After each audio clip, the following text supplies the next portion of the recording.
Un cordiale saluto a tutti e un felice 2026. Oggi ci tuffiamo in una delle frontiere più affascinanti dell'intelligenza artificiale, i Large World Models. Andremo a scoprire come l'intelligenza artificiale stia, in un certo senso, imparando a sognare il nostro mondo. E tutto parte da un'idea fondamentale, che questa citazione di J. Wright Forrester esprime alla perfezione. In pratica, nessuno di noi ha in testa il mondo intero. Abbiamo dei modelli, delle mappe mentali semplificate, e sono quelle che usiamo per orientarci e agire ogni giorno. Ecco, partendo da quell'idea, già nel 2018 alcuni ricercatori si sono posti una domanda tanto semplice quanto potente. E se un'intelligenza artificiale potesse fare la stessa cosa? Se potesse imparare a conoscere il mondo non solo osservandolo, ma sognandolo? Beh, andiamo a vedere come funziona.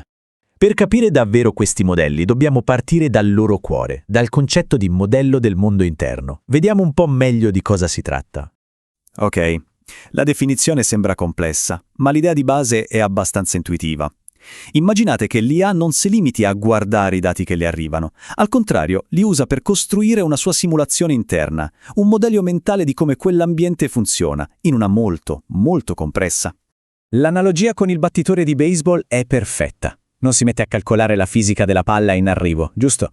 Ha un modello interno che gli permette di prevedere dove andrà e agisce quasi distinto. Ecco, un modello del mondo fa la stessa cosa per un'IA, le permette di anticipare e di agire in modo rapido e riflessivo. Ma come fa concretamente un'IA a costruirsi questo sogno? Beh, il concetto originale del 2018 proponeva un'architettura davvero elegante, divisa in 3 parti. L'idea, che è stata un po' la genialata, è stata quella di dividere i compiti. C'è una parte di visione che prende quello che l'IA vede, tipo un'immagine, e lo comprime in un codice astratto. Poi c'è la memoria, che cerca di prevedere come questo codice cambierà nel futuro. E infine un controllore piccolissimo e super semplice, che deve solo imparare a decidere cosa fare basandosi su questo sogno, su queste rappresentazioni astratte. Insomma, un modello grande impara a sognare il mondo e uno piccolino impara a muoversi dentro quel sogno. Quindi, per essere chiari, la gente non vede il mondo come lo vediamo noi con tutti i suoi pixel e dettagli. Percepisce questa sua rappresentazione interna, super compressa, che cattura solo l'essenza di quello che sta succedendo. E qui arriva la cosa sorprendente. Un agente addestrato interamente dentro questo sogno simulato, una volta trasferito nel mondo reale, non solo funziona, ma spesso ottiene risultati addirittura migliori. Questo approccio è stato testato con successo in videogiochi come Beatsdom, dimostrando che era una strada validissima. Ok, quello era il concetto originale, ma il punto cruciale è capire come siamo passati da quella idea elegante ai potentissimi modelli che abbiamo oggi.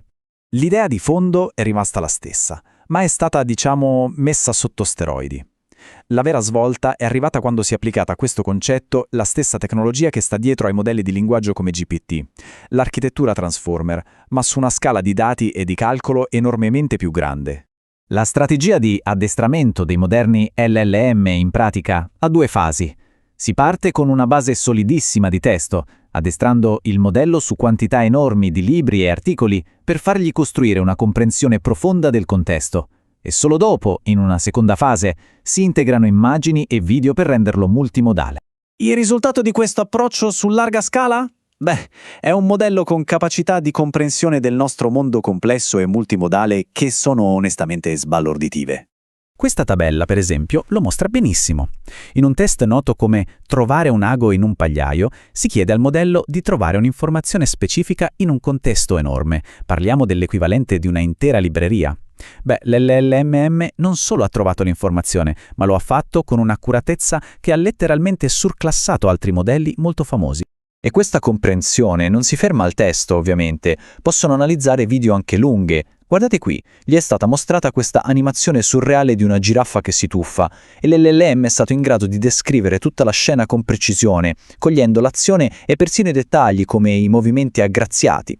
E la cosa funziona anche con filmati del mondo reale. In questo caso, da un video di 8 minuti, ha identificato correttamente lo studio ovale della Casa Bianca e il presidente Joe Biden, basandosi unicamente sui fotogrammi. Ma pensiamo anche alle applicazioni pratiche. Sono capaci di guardare un video how-to, un tutorial, e trasformare le istruzioni visive, come in questo caso cambiare una gomma, in un riassunto testuale perfetto. Per chi fosse curioso, abbiamo messo in descrizione dei link con altri esempi.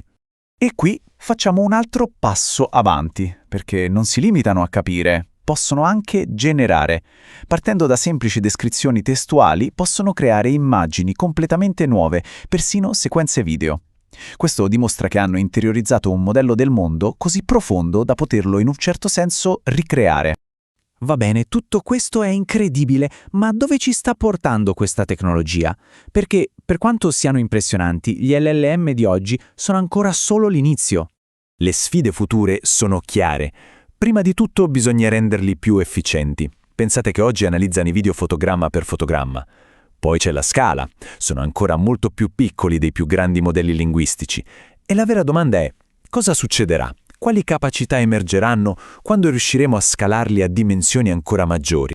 Quindi, per riassumere, siamo partiti da un'idea quasi filosofica, quella di un'IA che sogna per imparare, e siamo arrivati a dei modelli potentissimi che rappresentano un passo da gigante verso un'intelligenza artificiale più generale e capace di comprendere davvero il nostro mondo. Questa è una tecnologia che continua a evolversi a un ritmo vertiginoso. L'idea di un'IA che costruisce un modello interno della realtà non è più fantascienza, ma una strada concreta che promette un'integrazione sempre più profonda dell'IA nel nostro mondo visivo e dinamico. Grazie per aver seguito questa analisi con noi.